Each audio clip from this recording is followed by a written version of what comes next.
আসসালামু আলাইকুম। যারা দীর্ঘদিন যাবত আমার নিউজগুলো শুনছেন অথবা ইরানের এই নিউজগুলো শুনছেন, আজকের এই ভিডিওটা আপনারা সর্বোচ্চ শেয়ার করবেন। তবে নাইম ইলি টু, আপনারা যে পেজগুলো থেকে নিউজ দেখেন, আমার পেজটা হচ্ছে নাইম কুরিয়া নাইম ইলি। তবে নাইম ইলি টু নামক একটা পেজ যেটা আছে, এই ভিডিওগুলোতে একটা করে রিপোর্ট মেরে দিবেন আর বাতি যারা 48 ঘন্টার মধ্যে ফেসবুক থেকে সরাই দিচ্ছে ইনশাল্লাহ। তো যাই হোক, বাংলাদেশের মানুষের কাছে ইরান একটা সহযোগিতা চেয়েছে, করবেন তো? যদি করেন আগে ভিডিওটা শেয়ার করেন। যারা মনে করেন যে ইরানের ফতেহ দরকার, জয় দরকার, আর এই প্রথম বাংলাদেশের কাছে ইরান কিছু চাইলো, তো কি চাইলো? না না ভাই, আপনার পকেট থেকে টাকা খরচ হবে না, ভিডিওটা শেয়ার করেন। তারপরে বলছি যেন আপনার মাধ্যমে আরো 10 জন এই কাজটা করে। তা আমি সব সময় ইরানের জন্য আপনাদের কাছে ব্যক্তিগতভাবে দোয়া চাই। দাওয়ার কাজ ইরান করতেছে, দোয়াটা আমরা এখান থেকে পাঠাইতে চাই আরশে আজিমে, সেখান থেকে রাব্বুল আলামিন যেন এটাকে কবুল করে নেন। ইরানে হামলাকারীদের বিরুদ্ধে ওআইসি এবং ন্যাম সদস্য রাষ্ট্র হিসাবে বাংলাদেশ সরাসরি নিন্দা করবে বলে প্রত্যাশা করছে তেহরান।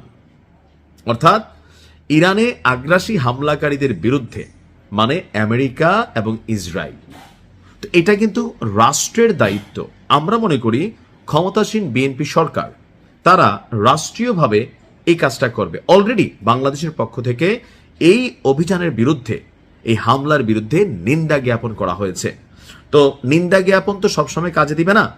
ওআইসি এবং ন্যাম সদস্য রাষ্ট্র হিসাবে বাংলাদেশ সরাসরি নিন্দা করবে বলে প্রত্যাশা তেহরানের।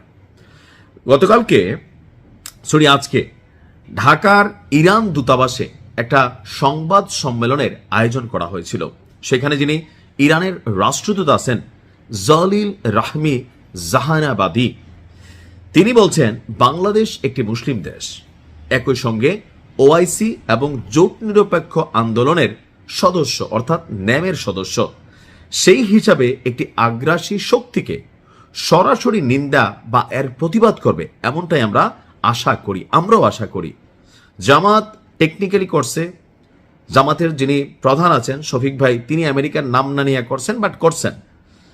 তো বিএনপির পক্ষ থেকেও হামলার বিরুদ্ধে নিন্দা জানানো হয়েছে, কিন্তু ধরেন মার্কিন যুক্তরাষ্ট্রকে সরাসরি কোনো বার্তা দেওয়া, ইসরায়েলকে বার্তা দেওয়া, যদিও বাংলাদেশের সাথে ইসরায়েলের কূটনৈতিক সম্পর্ক নাই, তারপরেও ইরানের প্রত্যাশা যে আমরা এই ধরনের ভূমিকা নিব। আমরাও চাই বাংলাদেশের পক্ষ থেকে এটা নেওয়া হোক। তবে সেই ক্ষেত্রে সরকার যারা থাকেন, যে বিদেশিদের কাছে তো আমরা তো ধন্যা দিয়ে চলা লাগে, বাস্তবতা হচ্ছে এগুলোর কারণে কেউ কোনো ভূমিকা নিলে, আপনি দেখেন স্পেনের মতন রাষ্ট্র যখন তাদের ভূমি বা ঘাঁটি আকাশ ব্যবহার করতে দিল না, আমেরিকা তার বিরুদ্ধে শুল্ক যুদ্ধ, এমনকি তারা দেখে নেওয়ার হুঁশিয়ারি দিয়ে দিছে।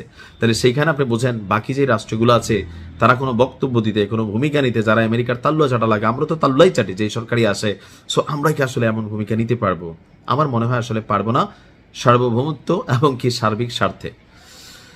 তো উনি বলছেন যে ইরান দীর্ঘমেয়াদে এই যুদ্ধ চালিয়ে যাওয়ার সক্ষমতা রাখে, আমাদের কাছে পর্যাপ্ত ড্রোন এবং মিসাইল সহ প্রয়োজনীয় সামরিক শক্তি রয়েছে। আমরা অন্য কোনো দেশের কাছ থেকে লজিস্টিক সাপোর্ট চাই না, অর্থাৎ মেশিনারিজ আরো বিভিন্ন কিছুর সাপোর্ট লাগবে না। আমরা শুধু চাই একটি মুসলিম দেশ আক্রান্ত হলে অন্য মুসলিম দেশগুলো তার প্রতি সহানুভূতি এবং সমর্থন যেন প্রকাশ করে। আর ইরানে অবস্থানরত বাংলাদেশি শিক্ষার্থীদের নিরাপদ স্থানে সরিয়ে নেওয়া হয়েছে বলেও জানিয়েছেন রাষ্ট্রদূত। তেহরানে অবস্থিত বাংলাদেশ দূতাবাস ইরানের পররাষ্ট্র মন্ত্রণালয়ের সাথে যোগাযোগ রক্ষা করছেন। তো তার বক্তব্য হচ্ছে যে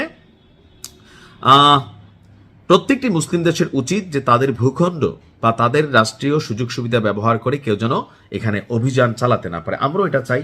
তো আশা করি সরকারের পক্ষ থেকে একটা কিছু করা হবে। ভালো থাকুন। আসসালাম।